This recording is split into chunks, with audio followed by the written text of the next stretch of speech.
Thomas Hobbes foi um importante filósofo do século XVII. Ele sacramentou a necessidade de existir um Estado para a boa convivência humana. Segundo seu livro, O Leviatã, o homem, se deixado por sua conta própria, tenderia à guerra completa, pois não há limites para a ambição e violência humanas. Ocorreria o que ele chamou de estado de natureza, em que todos brigariam contra todos e ninguém teria paz.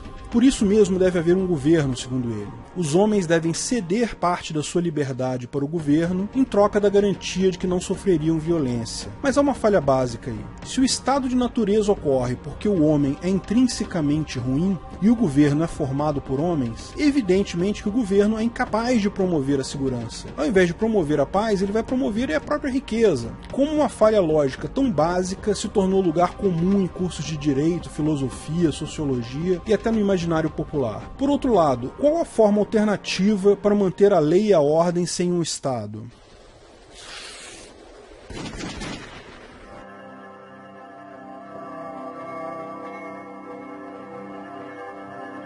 O que é uma sociedade de leis privadas?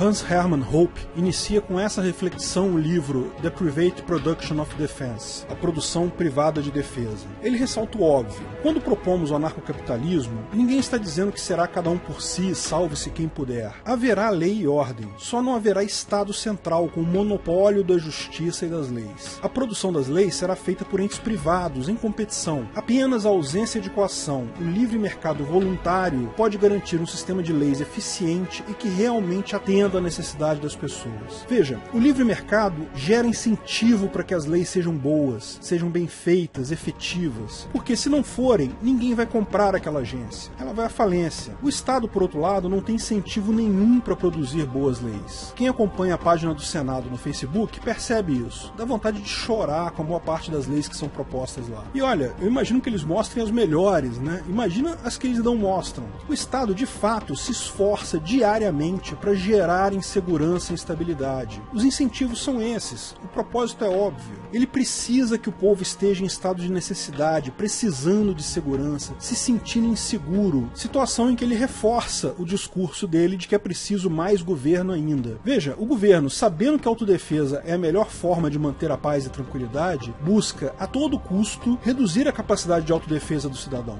justamente para reafirmar o quanto esse é vulnerável e se apresentar como solução. O governo espera que ocorram mais crimes, que mais pessoas morram, porque isso justifica a própria existência do Estado e ainda gera uma desculpa para ele cobrar mais impostos. Além disso, um crime tem um custo relativamente baixo para o Estado. Não há um contrato de segurança entre o Estado e os cidadãos. O Estado diz que vai prestar segurança, mas não diz como, não se compromete a nada, não tem nenhum padrão ou limite mensurável. Veja, qualquer contrato que preveja um serviço, se o contratado não prestou o serviço, você tem direito de ressarcimento, indenização. Sofreu um crime, o Estado deveria não te cobrar mais impostos e cobrir os prejuízos do seu crime. Mas não é isso que vai acontecer. O Estado vai cobrar os seus impostos independente de qualquer coisa, com o uso de violência se necessário, chamando até você de criminoso, de sonegador. O Estado é notoriamente ineficiente porque os agentes não recebem conforme a sua produtividade. Por que você vai trabalhar se você é pago do mesmo jeito se você não fizer nada? Na verdade, o incentivo funciona ao contrário. Os policiais têm interesse em manter uma taxa de crimes alta porque isso justifica pedidos de aumento de orçamento. O governo não vai alocar mais recursos em um batalhão que tem baixa criminalidade. Ele vai direcionar o recurso para batalhão com alta criminalidade. É melhor para o policial manter uma taxa de crimes alta na sua região para justificar na hora de disputar o orçamento. Outro ponto, vítimas de crimes não são indenizadas pelo Estado. De fato, o governo insulta as vítimas, as forçando a pagar pela prisão dos criminosos, via impostos. A polícia não tem interesse em esclarecer crimes e recuperar bens roubados justamente porque não é obrigada a indenizar. Não tem responsabilidade absolutamente nenhuma. O policial prefere ficar no café multando carros estacionados ilegalmente do que enfrentar criminosos perigosos, é óbvio. Não há nenhum incentivo para efetivamente prevenir crimes ou para resolver os crimes. Na verdade, essa ideia do Estado como provedor de segurança não faz qualquer sentido. O Thomas Hobbes, vamos combinar, ele foi um mero puxa-saco do rei Charles II da Inglaterra. Deixa eu te dar uma visão desse contexto. A monarquia na Inglaterra é uma das monarquias mais antigas que existem. gosta. A Rainha Elizabeth II, ela é descendente do rei Alfred, que foi o primeiro que unificou a Inglaterra lá no século X. Mas essa história é cheia de reviravoltas, briga entre irmãos, sobrinho brigando com tio, venenos, assassinatos. Metade das histórias de ficção que lemos hoje pode ser ligado a eventos entre monarcas ingleses em algum ponto aí do caminho. Mas existe um ponto que pouca gente conhece. 100 anos antes da Revolução Francesa, houve uma revolução na Inglaterra, uma guerra civil que iniciou em 1642 e terminou em 1649, com o rei Charles I condenado à morte e decapitado. A revolução contra Charles I não foi popular. Foram donos de terra e líderes de partidos que se revoltaram contra os impostos escorchantes do rei Charles I e ganharam a parada. Da mesma forma que a Revolução Francesa, 100 anos depois, essa também não deu muito certo. Assumiu um tal de Oliver Cromwell, que criou o protetorado hereditário que ele comandava. É o período chamado como Interregnum. Tanto que esse protetorado só não tinha o nome de monarquia, todo o resto era parecido. Tanto que quando ele faleceu, o filho dele, Richard Cromwell, iria assumir. Mas até o pessoal que apoiou inicialmente o Oliver Cromwell, agora queria a volta da monarquia. Dentre esse povo que queria a volta da monarquia estava o Thomas Hobbes. E Hobbes teve uma sacada. Ele entendeu por que havia revolta contra o governo. Ele percebeu que o papo que rolava até então, que o rei se justificava por ser ungido por Deus, que o rei era o representante de Deus na Terra, não estava colando mais. O Hobbes era amigo pessoal do Charles II,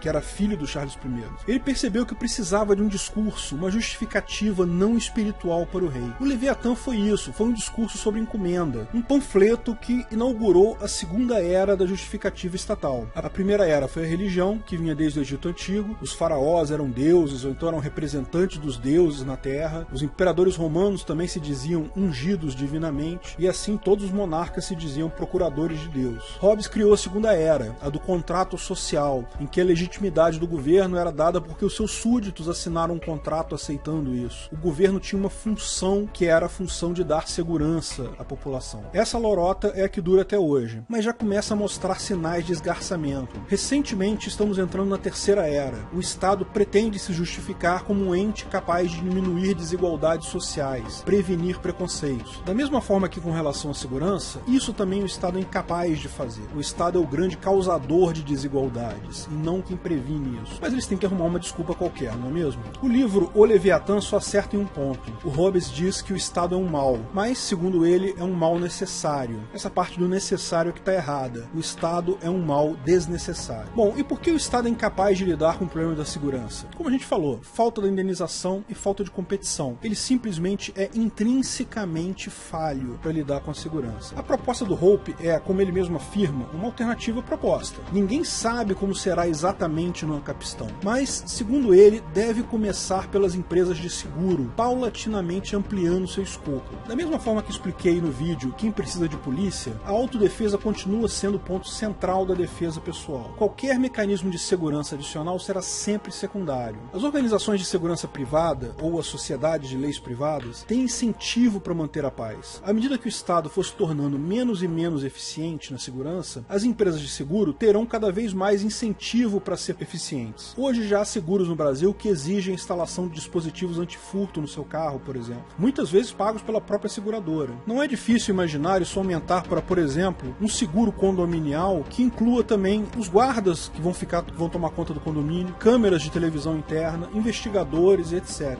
Mas a revolução real, segundo Hope, será quando as empresas definirem as suas próprias leis privadas em contrato. Esse, por sua vez, é um contrato explícito, é um contrato em que você contrata aquela empresa para fazer a sua segurança. A base legal do Ancapistan será sempre ética, será o PNA. Mas se você, por exemplo, é contra o aborto, pode contratar uma empresa de segurança que prometa punir isso como um crime. Se você é a favor do direito da mulher decidir, pode optar por uma outra empresa que privilegie o direito de propriedade da mulher. Se você quer que criminosos vão para a cadeia, você pode optar por uma agência de segurança, mais cara provavelmente, que tenha isso nas suas leis. Se você aceita que as penas dos criminosos sejam exclusivamente financeiras, certamente haverá agências de segurança mais baratas. Cada pessoa subscreve a agência de segurança do seu interesse. Judeus podem escolher uma agência de segurança kosher, por exemplo. Católicos podem querer uma agência de segurança com a lei canônica. Muçulmanos não querem tanto a Sharia, não tem nada que impeça haver uma agência de segurança que aplique a Sharia. Uma vez escolhida a sua agência de segurança, você assina um contrato formal se responsabilizando pelos crimes descritos na lei daquela agência. E como essas agências disputam o mesmo território, não há monopólio, o mercado garante que não haverá nenhuma que seria irrazoável ou absurda. E lógico, você pode boicotar pessoas com conforme a agência. O cara subscreve uma agência que não tem leis, você pode optar por não fazer negócio com ele. Você pode criar uma loja que só vende para pessoas da agência XYZ. É seu direito. O mercado vai regular automaticamente o que são boas leis e o que não são boas leis. As ruins vão à falência rápido e as boas vão crescer. Mas você deve estar se perguntando, se as agências funcionam na mesma área, se a minha agência é contra o aborto, mas a agência da minha namorada permite o aborto, ela engravida e aborta, como fica? Bom, é simples, você aciona a sua agência reportando o crime, a sua agência vai concordar, né? A lei dela define isso como um crime e vai entrar em contato com a agência da sua namorada buscando a punição dela. Vamos dar um passo atrás. Se ao invés do aborto, sua namorada tivesse roubado a sua televisão, algo que é crime em ambas as agências. Se for algo que ambas as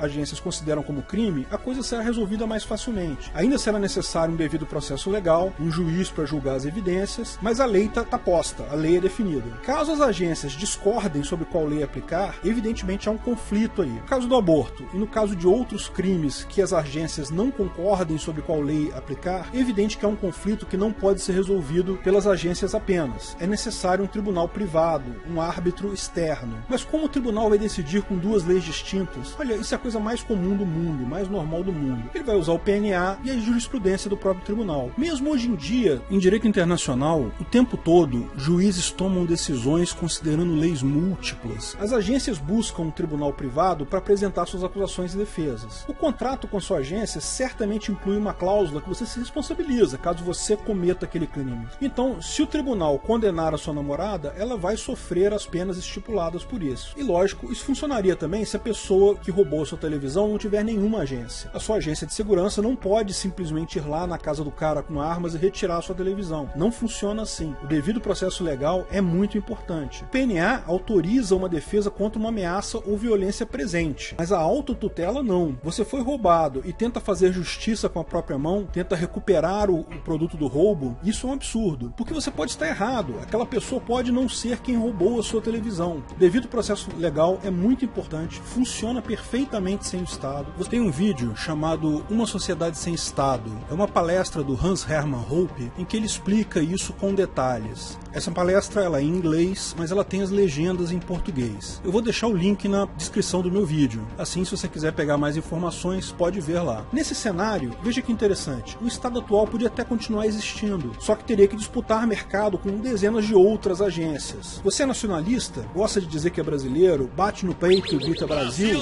Aceita pagar a fortuna de impostos que essa agência Brasil cobra para seguir essas leis idiotas dessa agência Brasil? Ok, pode fazer isso. Por favor, só não obrigue todos nós a tomar essa mesma decisão sem sentido.